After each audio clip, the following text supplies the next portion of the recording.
ఉన్న పథకాలు అసలు ఆలోచన చేస్తేనే ఆ పథకాలు చేయూత కనపడ్డంలా, ఆసరా కనపడ్డంలా, సున్నా వడ్డీ కనపడ్డంలా, కాపు నేస్తం కనపడ్డంలా, ఈబీసీ నేస్తం కనపడ్డంలా, జగనన్న తోడు కనపడ్డంలా, జగనన్న చేదోడు కనపడ్డంలా, నేతన్న నేస్తం కనపడ్డంలా, వాహన మిత్ర కనపడ్డంలా. ఇల్లు కూడా సైతం మనం చివరికి 31 లక్ష ఇళ్ళ పట్టాలు ఇచ్చి 21 లక్ష ఇళ్ళు శాంక్షన్ చేయించి 10 లక్షల ఇళ్ళు పూర్తి చేసి మిగిలిన ఇళ్ళన్నీ కూడా వివిధ దశల్లో తీసుకొని వచ్చి వేగంగా నడుపుతా ఉన్న ఇల్లు కూడా కన్స్ట్రక్షన్ కూడా ఆగిపోయిన పరిస్థితి. వీళ్ళకి ఎవ్వరికీ కూడా పాలన మీద ధ్యాసలా, కేవలం దోచుకో పంచుకో తినుకో. అందుకనే ఈ వ్యవస్థ అంతా ఇట్లా తయారైపోయింది. ఈరోజు వైఎస్ఆర్ కాంగ్రెస్ పార్టీకి సంబంధించిన ప్రతి కార్యకర్త కూడా ప్రజలకు తోడుగా నిలబడుతూ అడుగులు ముందుకు వేయాల్సిన సమయం వచ్చింది. అడుగులు ముందుకు వేయమని చెప్పి మనందరినీ కూడా గట్టిగా కోరుతా ఉన్నాం. చూస్తా 2 ఏళ్ళు అయిపోయింది. 3వ బడ్జెట్ ప్రవేశపెట్టాడు.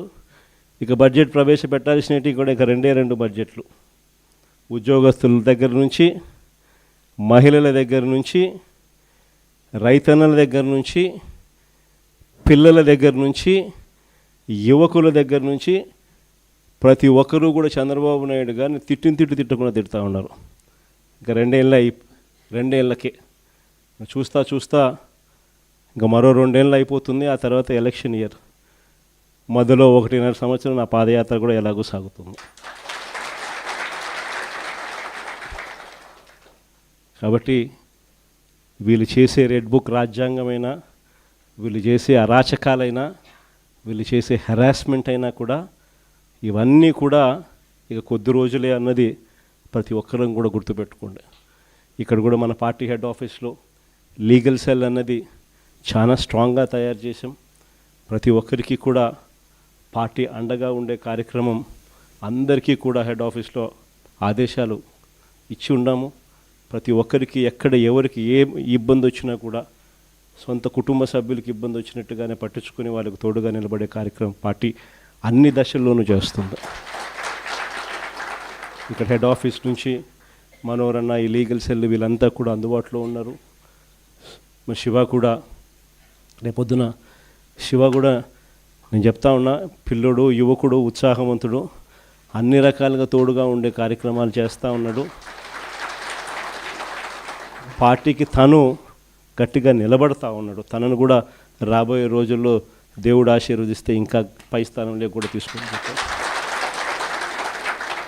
అందరూ కూడా తోడుగా ఉంటారు. జిల్లాలో శివ దగ్గర నుంచి నియోజకవర్గంలో రవి వరకు కూడా ప్రతి ఒక్కరూ కూడా మీకు అండగా ఉండే కార్యక్రమాలు ఉంటాం. ప్రతి ఒక్కరూ కూడా సవ్యసాచుల మాదిరి, కథన రంగంలో సవ్యసాచుల మాదిరి గట్టిగా పోరాడండి. నెక్స్ట్ జగన్ 2.0లో అందరికన్నా పెద్ద పీట వేసేది కార్యకర్తలకి అని మాత్రం మరొక్కసారి చెప్తాను. జగన్ 2.0లో మీ ద్వారానే ప్రతి మంచి కూడా ప్రజలకు జరిగిస్తాను. ప్రతి కార్యకర్తకు మంచి రోజులు వచ్చే కార్యక్రమం చేసి చూపిస్తానని కూడా చెప్తా ఉన్నాను. ఈరోజు ఒంగోలు నియోజకవర్గం నుంచి వచ్చిన ముఖ్యమైన నాయకులు, ముఖ్యమైన ప్రజాప్రతినిధులు, కార్యకర్తలు అందరికీ కూడా ముందుగా నమస్కారాలు తెలియజేసుకుంటున్నాను. అందరికీ కూడా ఇక్కడికి రావడానికి గల కారణాలు కూడా బహుశా మీ అందరికీ కూడా తెలిసే ఉంటుంది. కొన్ని నియోజకవర్గాలను వీలుని బట్టి, సమయాన్ని బట్టి ప్రత్యేకంగా మరీ ముఖ్యంగా కార్యకర్తలను, మరీ ముఖ్యంగా నాయకులను, అక్కడ ఇంపార్టెంట్ నాయకులు కలవడం కోసం, ప్రత్యేకంగా వాళ్ళని కలవడం కోసం అని చెప్పి ఈ కొన్ని నియోజకవర్గాలను సెలెక్ట్ చేసి అదే పనిగా వాళ్ళను కలిసే కార్యక్రమం చేస్తూ ఉన్నాం. అందులో భాగంగా ఈరోజు ఒంగోలు నియోజకవర్గానికి సంబంధించి అదే పనిగా ప్రత్యేకంగా ఇంపార్టెంట్ పీపుల్ అందరినీ కూడా పార్టీని భుజాన మోసుకుని వైఎస్ఆర్ జెండా ఎగరవేసే బాధ్యతను భుజాన తీసుకొని నడిపించే ప్రతి కార్యకర్తను కూడా అదే పనిగా కలిసే కార్యక్రమం చేస్తా ఉన్నాం. నాకు తెలుసు మామూలుగా ఈ నియోజకవర్గానికి వచ్చేసరికి అందరికీ కూడా ఒక క్వశ్చన్ మార్క్ అనేది ఎప్పుడు ఉంటుంది. కానీ నేను ఒకటైతే చెప్తా ఉన్నా, పార్టీ అన్నది మనమంతా కలిసికట్టుగా ఒక్కటై ఈ పార్టీ నిర్మించుకున్నాం. ఈ పార్టీ ఒక్క జగర్ది ఒక్కటే కాదు, ఈ పార్టీ వైఎస్ఆర్ను ప్రేమించే ప్రతి గుండె ఒక్కటై మనమంతా కూడా ఈ పార్టీ నిర్మించుకున్నాం. ఈ పార్టీ పుట్టిందే గమనిస్తే మన ప్రయాణమంతా కూడా 2 పదాల పునాదుల మీద పుట్టింది: విలువలు, విశ్వసనీయత. ఈ 2 పదాల పునాదుల మీదనే ఈ పార్టీ పుట్టింది, ఈ పార్టీ నడుస్తూ ఉంది. కాబట్టి ఈ పార్టీ ఎప్పటికీ కూడా విలువలకు కట్టుబడి ఉంటుంది. విశ్వసనీయత అన్న పదానికి పెద్దపీట ఎప్పుడు ఈ పార్టీ వేస్తుంది. పోరాటాలు మనకు కొత్తవి కాదు. గుండె ధైర్యం అన్నది వైఎస్ఆర్సీపీకి ఒక ట్రేడ్ మార్క్గానే నడిపించింది.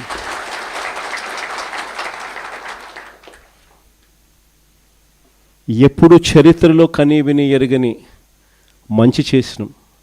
ఇంతవరకు కూడా మనం రానంత వరకు కూడా ఏ పార్టీ మేనిఫెస్టో అన్న పదానికి అర్థం తెలియకుండా పరిపాలన చేస్తుంది.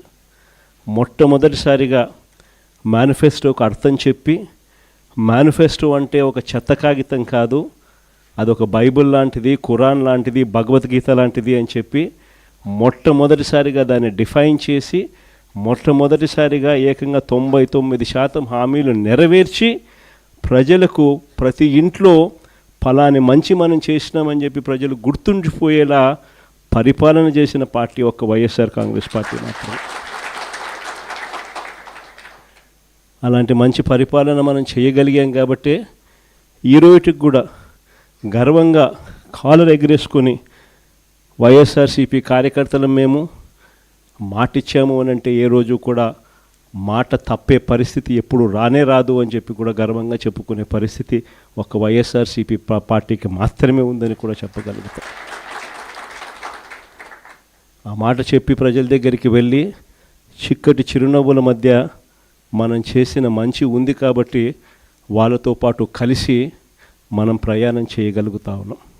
ప్రతి కార్యకర్తకు తోడుగా ఉంటూనే ప్రజలకు అండగా, వారి అవసరాలకు తోడుగా, వారి అవసరాలలో ప్రజల తరపున పోరాటం చేసే బాధ్యతలు కార్యకర్తలు అందరి మీద భుజాలు వేసినప్పుడు అందరూ కలిసికట్టుగా రవి అయితే బాగుంటుంది అని చెప్పి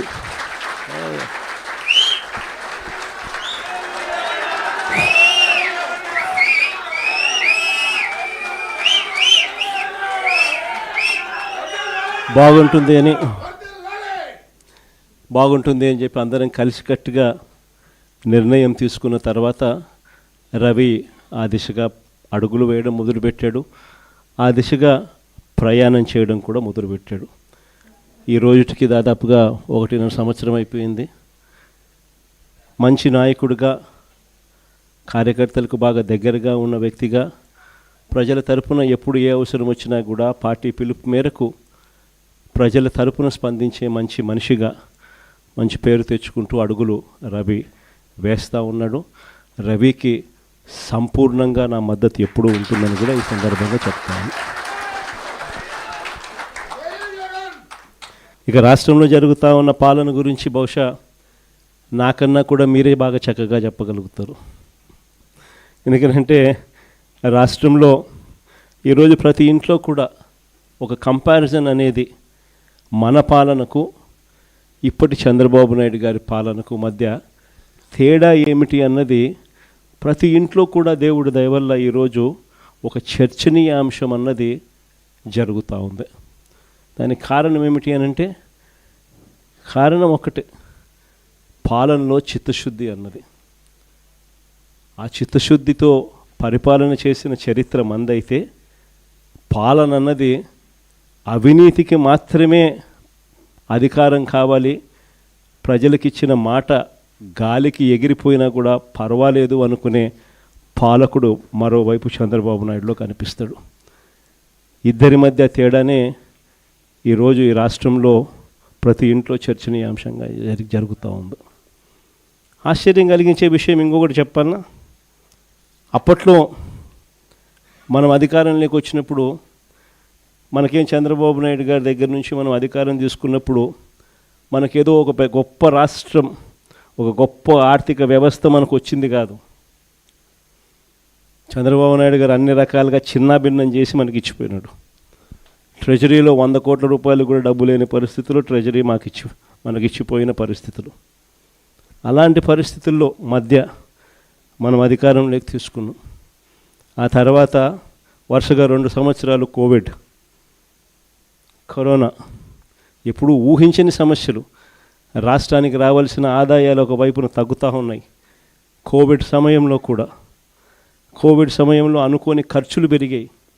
వైద్యపరంగా, ట్రీట్మెంట్ల పరంగా రకరకాల మనుషులు ఇబ్బందులు పడుతూ ఉన్న పరిస్థితుల మధ్య వాళ్ళని ఆదుకునే విషయంగా అనుకోని ఖర్చులు విపరీతంగా కూడా మరోవైపున పెరుగుతూ పోతూ ఉన్నాయి. ఇటువంటి ఆర్థిక చిన్నాభిన్నం మధ్య వైఎస్ఆర్సీపీ పరిపాలన మొదలైంది, సాగింది. అయినా కూడా ఏ రోజు కూడా మనము ఈ సమస్యలన్నీ చూపించి ప్రజలకిచ్చిన మాటను ఎగరగొట్టడానికి ఏ రోజు ప్రయత్నం